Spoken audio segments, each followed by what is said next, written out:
You want me to account for all of the property? In 2014 I was deployed to a base, somewhere in the Middle East. I was an intelligence officer. However, the needs of the Army said, "You're going to head up the logistics section." I really had no clue what I was doing. Thankfully my NCO, non-commissioned officer, was a subject matter expert in this area. During this time, I ended up being named the primary hand receipt holder for pretty much all of the property on the base. It was about $30 million. Army regulations stipulate that financial losses for property loss are limited to several months of base pay, IIRC, for sub-hand receipt holders. For myself, on the other hand, I could potentially have been responsible for all of the dollars, for whatever I don't sign off to someone else. So as I'm assigning sub-hand receipt holders, a facility with about 70 of my computers, $70,000, lost their only Army worker. It was mainly staffed by contractors. This posed a significant problem. I had no one to sub-hand receipt to, and I couldn't realistically maintain situational awareness of this facility from my other duties. So I picked up the phone and called the person at another base who oversaw this area. "Ma'am, we have a problem. I need you to send someone up here to sign for this equipment as I can't. Major so-and-so, you need to figure it out." LT. Me. "Ma'am, the only option I have at present time is per Army regulations, is taking physical custody of all these computers until such a time where a person qualified to sign for this equipment can be here." There's a long pause. While I was technically right, there were other less abrasive actions I could have taken. I just didn't because I didn't like the major anyways. So I get called into my commander's office and she's just a tad upset. LT. Stand at attention. So at this point I'm about to get chewed out. "Did you tell Major so-and-so you were taking her computers?" Me. "Yes. Ma'am. CDR. Why?" Me. I quote the regulation and the fact I don't have $70,000 on hand. CDR. "Why didn't you ask me?" Me. "When I was made the primary hand receipt holder, I was told I need to follow the Command Supply Discipline Program and Army regulations. Furthermore, you said yourself that you were delegating your command authority to me by appointing me as the PHRH.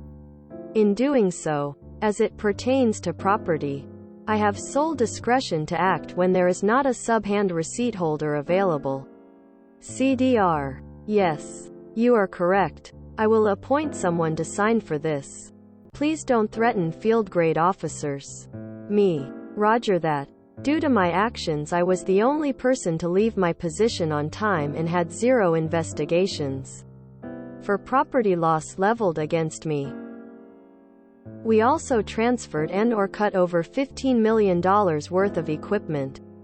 I received an Army Commendation Medal for my job over there. The Maj was involved with her own investigations and while I'm not privy to all of them, she never got promoted.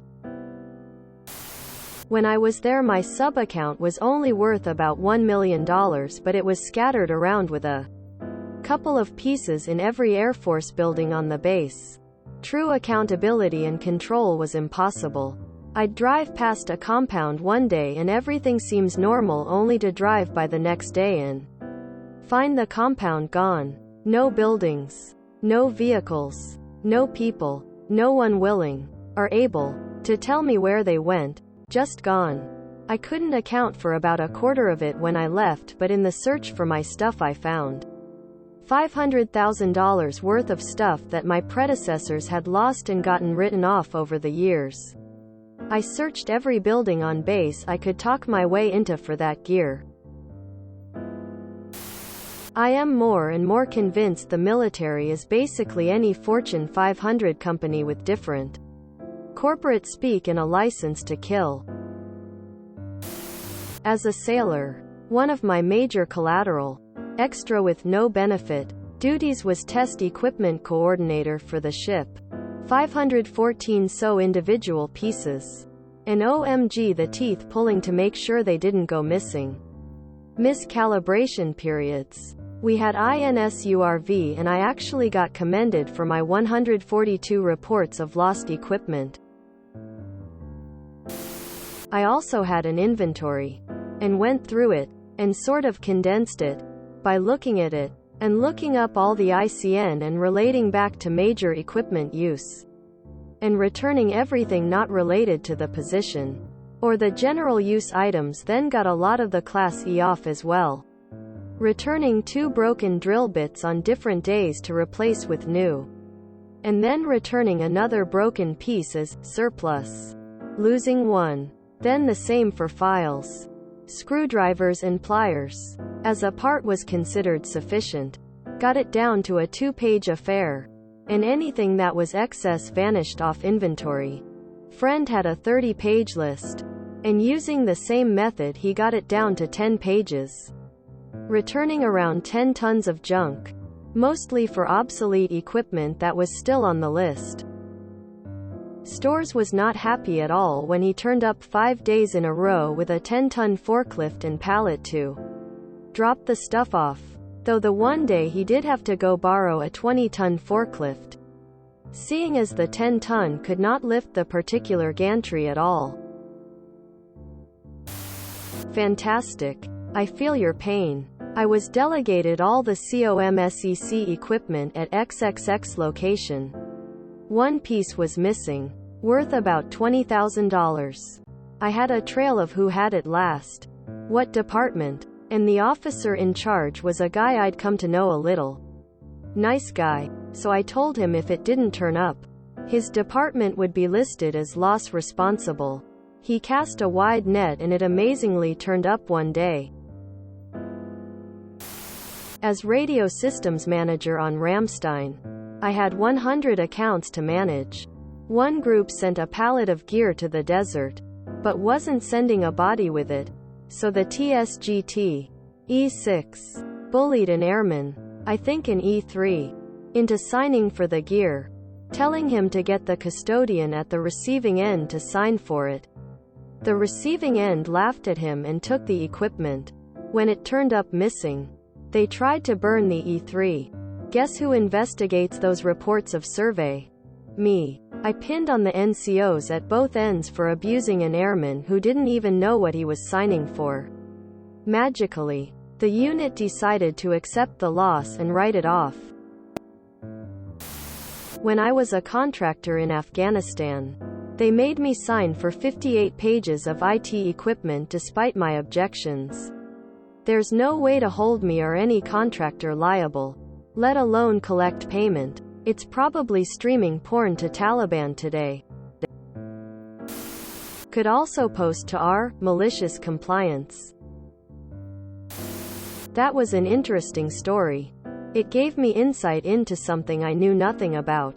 Thanks. Please don't threaten field grade officers, never gets old. Well done up. CDR. Yes. You are correct. I will appoint someone to sign for this. Please don't threaten field grade officers. Me. Roger that. Chuckles. By any chance, did you have a smug smirk on your face during this chat? When I am in that situation, civilian property manager, my go-to response is to say it is excess to my needs and dispose of it. Somehow someone always is will to sign for it when I report that. I got nothing, but this feels like the MASH episode with the 50 missing trays, but on steroids. My wife is supply, logistics in the National Guard. I concur with your experiences. Is it common for intelligence officers to be posted into logistics positions? Same thing happened with a guy the first dated and I thought it was weird, but maybe it happens a lot? I thought those were developing countries' army kind of problem. It is funny to see how global it is. This inspires joy.